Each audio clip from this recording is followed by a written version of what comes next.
అంతరిక్షంలో భూమి వైపుకు వేగంగా దూసుకొస్తున్న ఒక రహస్య వస్తువును చూసి ఖగోళ శాస్త్రవేత్తలు షాక్ అయ్యారు. దానిని చూసి కొందరు ఇది గ్రహంతోమాస్ స్పేస్ క్రాఫ్ట్ అయి ఉండవచ్చు అంటున్నారు. ఇప్పుడు అందరి మదిలో ఒకే ప్రశ్న, ఇది నిజంగా ఏలియన్స్ తేనా లేక మరో రహస్యం దాగి ఉందా? ఈ ఘటనపై నాసా ఏమిటంటుంది? ఎందుకు అంత టెన్షన్? ఆ రహస్యమైన అంతరిక్ష వస్తువు పేరు VI అట్లాస్. భూమి వైపుకు సెకనుకు 60 కిలోమీటర్ల వేగంతో దూసుకొస్తుంది. దీని వెడల్పు సుమారు 10 నుంచి 20 కిలోమీటర్ల వరకు ఉంటుందని శాస్త్రవేత్తలు చెబుతున్నారు. ఇలాంటి వస్తువులు సాధారణంగా అంతరిక్షంలో కనుమరుగైపోతాయి లేదా భూమిని చేరే లోపే వాతావరణంలోనే కాలిపోతాయి. కానీ ఈసారి మాత్రం పరిస్థితి చాలా భిన్నంగా ఉంది. హార్వర్డ్ యూనివర్సిటీ పరిశోధకులు చెబుతున్నది మాత్రం చాలా షాకింగ్ గా ఉంది. ఇది గ్రహాంతర జీవుల స్పేస్ క్రాఫ్ట్ అయి ఉండవచ్చు. అంతేకాదు ఈ ఏలియన్ క్రాఫ్ట్ నవంబర్ లో భూమిపై దాడి చేసే అవకాశం ఉందని హెచ్చరిక జారీ చేశారు. ఇప్పుడు ఈ వార్త ప్రపంచవ్యాప్తంగా ఒక్కసారిగా హాట్ టాపిక్ గా మారింది. అయితే అసలు నిజం ఏమిటి? ముందుగా 3I అంటే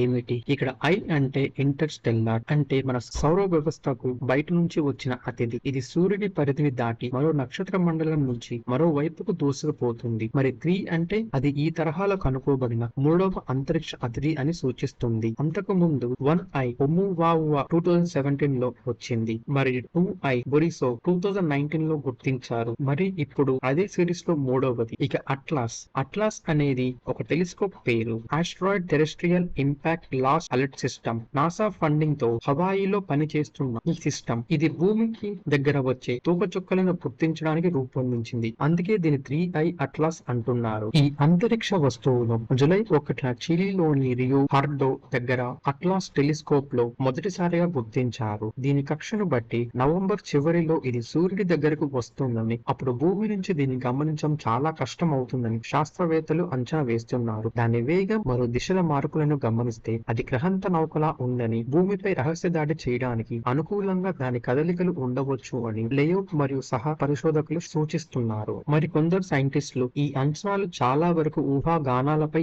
ఆధారపడి ఉన్నాయి. 3I అట్లాస్ ఏలియన్ షిప్ కాదు అని చాలా మంది నిపుణులు స్పష్టం చేస్తున్నారు. నాసా మరియు యూరోప్ స్పేస్ ఏజెన్సీ వంటి సంస్థలు ఏం చెబుతున్నాయంటే ఇది ఒక సాధారణమైన తోకచుక్క మాత్రమే. దీని చుట్టూ ఉన్న ఐస్, గ్యాస్ మరియు ధూళితో కూడిన కోమ ఇలాంటి లక్షణాలు అన్ని తోకచుక్కలకి సాధారణంగా ఉంటాయి. అంతేకాదు ఈ వస్తువు భూమికి ఎలాంటి ప్రమాదం కలిగించదు. దీని మార్గం భూమి నుంచి దాదాపు 27 కోట్ల కిలోమీటర్ దూరంలోనే ఉంటుందని నాసా స్పష్టం చేసింది. సూర్యుడి వైపు చేరే క్రమంలో 3I అట్లాస్ ఒక్కసారిగా ప్రకాశవంతమైనది. అది సాధారణ ప్రకాశం కాదు. అంతరిక్షాన్ని చీల్చుతూ వెళ్తున్నప్పుడు దాని కాంతి మిలమిలలాడుతుంది. ప్రపంచవ్యాప్తంగా ఉన్న టెలిస్కోప్ల దృష్టిని ఆకర్షించింది. శాస్త్రవేత్తలు ఆశ్చర్యపోయారు. ఇంత వేగంగా ప్రకాశం పెరగడం ఇప్పటి వరకు ఏ తోకచుక్కలోనూ చూడలేదు. దాని వెలుగు ఒక్కసారిగా విపరీతంగా పెరిగి కొద్దిసేపట్లోనే మళ్ళీ తగ్గిపోవడం ఇది సహజంగా జరగదు. కొంతమంది పరిశోధకులు ఏం చెప్తున్నారు అంటే ఇది సూర్యుడి వేడి వల్ల ఐస్ కరుగుతూ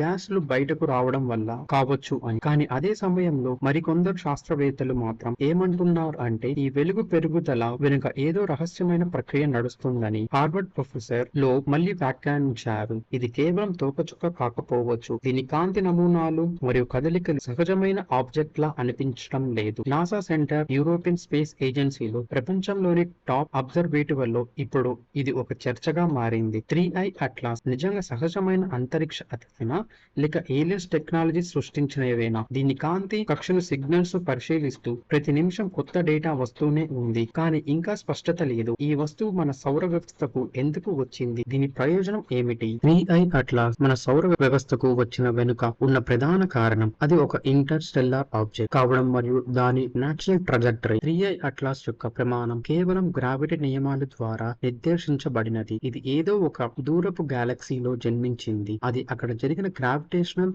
డిస్టర్బెన్స్ ఫోర్స్ కారణంగా హోస్ట్ స్టార్ సిస్టమ్ నుండి బయటకు విసిరేయబడినది. మిలియన్ల సంవత్సరాలు ప్రయాణించిన తరువాత అది అనుకోకుండా మన సోలార్ సిస్టమ్ యొక్క గ్రావిటేషనల్ ఫీల్డ్ లోకి ప్రవేశించింది. ఇది కేవలం కాస్మోసిక్ యాక్సిడెంట్ లాంటిది. దీనికి ప్రత్యేక కారణం అంటూ ఏమీ లేదు. దాని హైపర్బోలిక్ ట్రాజెక్టరీ కారణంగా అది మన సూర్యుని చుట్టి రాకుండా కేవలం ఒక్కసారి దాటి వెళ్తుంది. దీనికంటూ ప్రత్యేక ప్రయోజనం ఏమీ లేదు. ఇది ఒక ఇంటర్స్టెల్లార్ మెసేజ్ లాంటిది. ఇది మనకు వేరే నక్షత్ర వ్యవస్థలు మరియు గ్యాలక్సీల్లో ఉన్న రసాయన మూలికలు మరియు పదార్థాల స్వభావం గురించి తెలుసుకోవడానికి ఒక అవకాశం ఇస్తుంది. ఇది మన సోలార్ సిస్టమ్ అవతల పదార్థం ఎలా ఉంటుందో అధ్యయనం చేయడానికి ఒక యూనిక్ శాంపుల్ ను అందించింది. ఇది ఇది మన సూర్యుడిని మరియు లోపల సోలార్ సిస్టమ్ యొక్క ఎనర్జీ ఫీల్డ్ ను అధ్యయనం చేయడానికి వచ్చిన ఒక ఆస్ట్రానమట్ స్కౌట్ కావచ్చు. కొందరు ఊహించినట్లుగా సూర్యుడి దగ్గర దాని అసాధారణ ప్రకాశం ఇది తన శక్తిని లేదా వనరులను రీఛార్జ్ చేసుకునే విధానం కావచ్చు. దాని ప్రకాశం యొక్క స్విచ్ ఆన్